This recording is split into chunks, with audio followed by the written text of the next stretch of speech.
Tinder Party. I heard about Tinder a couple years ago. I was driving this kid home from the airport, and when I say kid, I mean some TV exec in his 30s. Somewhere along the line, we got on the subject of dating. The kid was married, but he told me that a lot of his friends were using it, and that it was definitely something worth looking into. Thing is, I didn't have Facebook, and you got to have Facebook to have Tinder. I'd kicked the Facebook addiction a couple of years earlier, and I was so proud of myself for having done so. God, the freedom that came with that decision. Years passed. I was all alone. No Facebook, no Tinder. My love life was non-existent. A dry, barren, scorched earth wasteland of loneliness. But who needs love? Love is a lie anyway. Right? I'm a writer. Writing is my lover. I wrote another novel. This was the one. I was sure of it. The one that would open the door to fame and fortune and riches beyond measure. I pitched it to a few agents, but no one was interested. My editor suggested I get a Facebook page and start making some contacts in the online literary community. So I did. Not long after that, I found myself on Tinder swiping left and right endlessly. Truth be known, Tinder had become my crack pipe, and each face it presented was the next hit of crack. I couldn't stop. Then one Friday night, somewhere around 9, at the start of another long, lonely, loveless weekend, I was swiping away when I saw the face of a very beautiful girl that I'd known from my AA meetings for a couple of years. Liza was somewhere in her mid-30s, 15 years my junior, with the face of an angel and body to match. Surely 10,000 guys had already swiped right. Surely some handsome young stud with a Maserati, a private jet and courtside season tickets to the Lakers had long since claimed her. Forget it, dude. There's no chance in hell. Don't waste your time. Keep your dignity. Please, not another doom from the start. Romantic overture that ends in despair, loneliness, embarrassment, and caffeine-fueled porn marathons. A year earlier, when she was secretary of one of our meetings, Liza asked me to speak. I still had her number. What the hell? Liza, it's Rob. Hey, I see your face on the crack pipe that is Tinder. How are you? I read and reread those 18 words 100 times before finally hitting send. What a surprise! She didn't answer. It's no big deal, I told myself. You didn't pour out your soul to her. You didn't tell her how desperately lonely you are. She's probably in the south of France with her millionaire boyfriend and doesn't even remember who you are anyway. But then, a few days later, hey Rob, how are you? I didn't know I was still on Tinder. I tried it when it first came out, but never had the balls to actually meet anyone. Didn't know I was still on there. We exchanged pleasantries, and as much as I wanted to ask her out to coffee, my head was filled with the conviction that Liza was simply too young and too pretty and totally out of my league. Tinder wasn't panning out. I just couldn't take the constant daily interruptions I'd imposed upon myself. Somewhere along the line, I decided to swipe right on every face and was now constantly searching to see if any matches had been made. Every now and then there would be one, but no one I was interested in. In less than a week, I deactivated my account. Then out of the blue, another text from Liza. Hey Rob, any luck on Tinder? Pulled the plug a few days ago, I answered. No luck.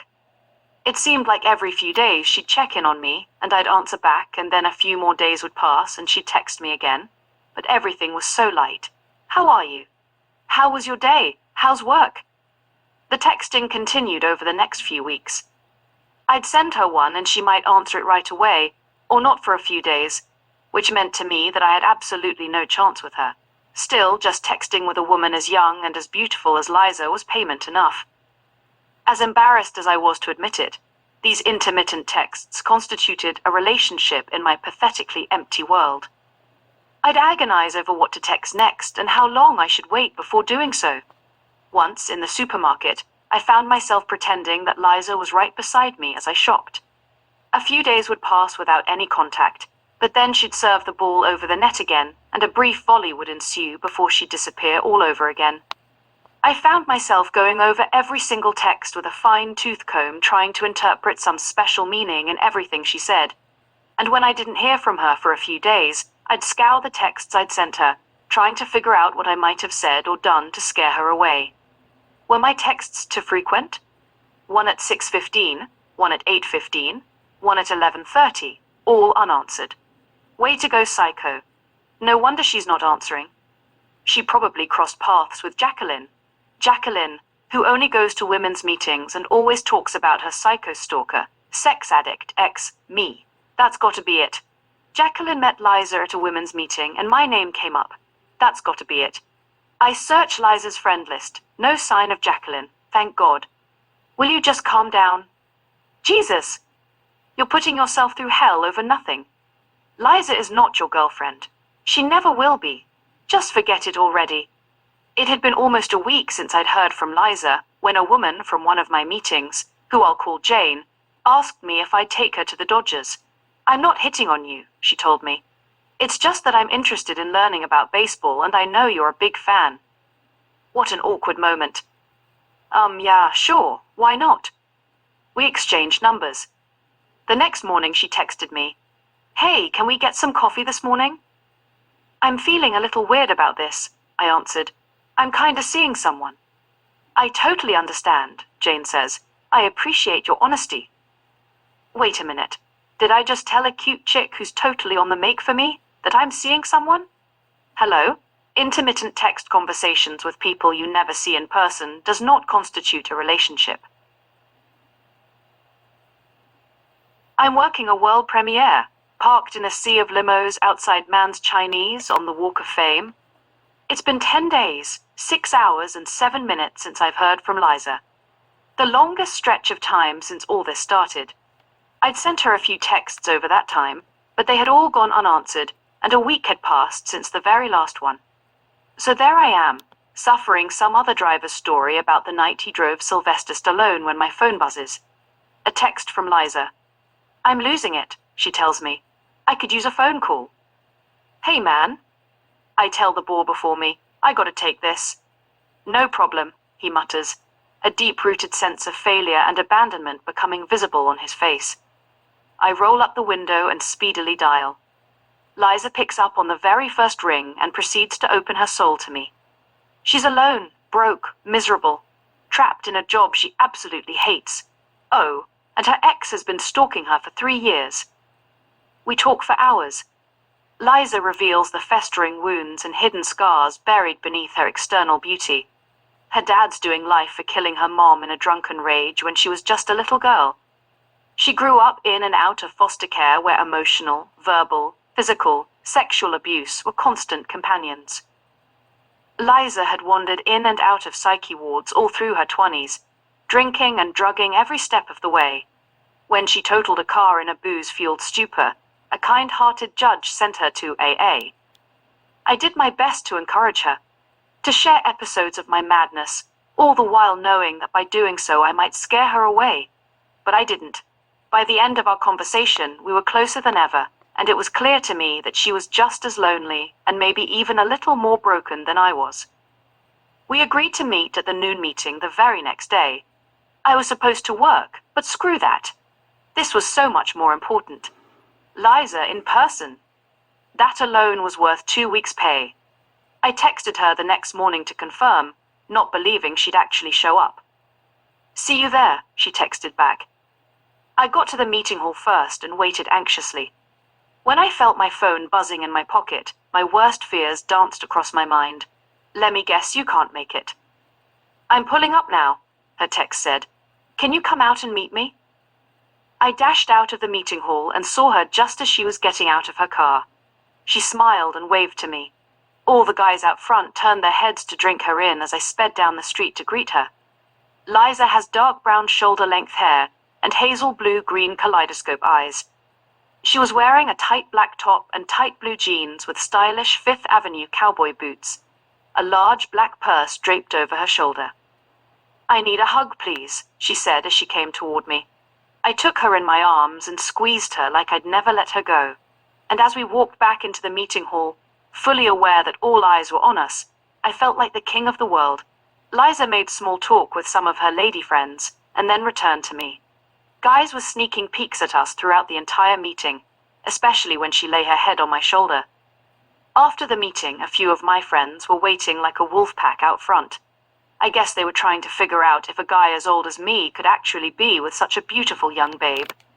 To tell you the truth, I was wondering the same thing. So, one of them asked me, how long have you been seeing this beautiful lady? Liza laughed and put her head against my shoulder, and I wrapped my arm around her and pulled her close to me. See you next time, guys, I said as we walked arm in arm away. We chose a Thai restaurant a few blocks further down Washington. I couldn't believe I was sitting across from her. Here was Liza, finally in the flesh. So you're a writer, right? She asked me. Yes. What are your books about? Baseball, I answered. I didn't think telling her about my sex addiction novels was a very bright idea, so I steered the conversation back to how she was feeling. Good move, Robbie. After lunch, we went for a walk on the beach. I spent the whole time trying to decide whether or not to put my arm around her. Wisdom prevailed, and I did not. We did all the first date beach things, walking in the water with our pant legs rolled up, writing our initials in the sand with a stick, chasing seagulls, etc. Cup of Joe at a beachside cafe. Liza dished the dirt on some of the girls from the program. I had no idea that Keith left Rhonda for almost the entire time she was pregnant with Connor. They looked like the perfect family on Facebook. Hearing Rhonda's name made me nervous because she's tight with Jacqueline. In fact, Rhonda was sitting right beside Jacqueline when she launched her famous scumbag stalker sex addict diatribe at me at the Saturday night meeting way back when. Do you know Rhonda? Liza asked innocently. The girl who brings her baby to the meetings. Yeah, I think I know who you mean. She's one of my best friends, Liza tells me. I was a maid of honor at her wedding. Wow, nice. Hey, how about them Dodgers? By now, it had been 4 or 5 hours since we'd met, and we were both pretty tired. On the way back to Liza's car, we were standing at a red light, and I put my arm around her in a more than friends way. We walked arm in arm all the way back to her car. I don't know if it was a stroke of genius on my part, or a total accident, but I'd walked to the meeting hall, and so Liza had to give me a ride back to my apartment. There we sat in my driveway. Liza, I said tenderly, why don't you come in and see my place? Okay, she answered, as if there was nothing to it at all. We were sitting on the couch in the living room. Liza lay her head on my shoulder and closed her eyes. Kinda tough to take a nap sitting up though, you know? Liza, let's take a nap in the bedroom. Okay. We interrupt our story for a special announcement. Hi, this is LA Limousine, author Douglas Mallon. If it's okay with everyone listening, let's grant Rob and Liza some privacy while they have sex for the first time.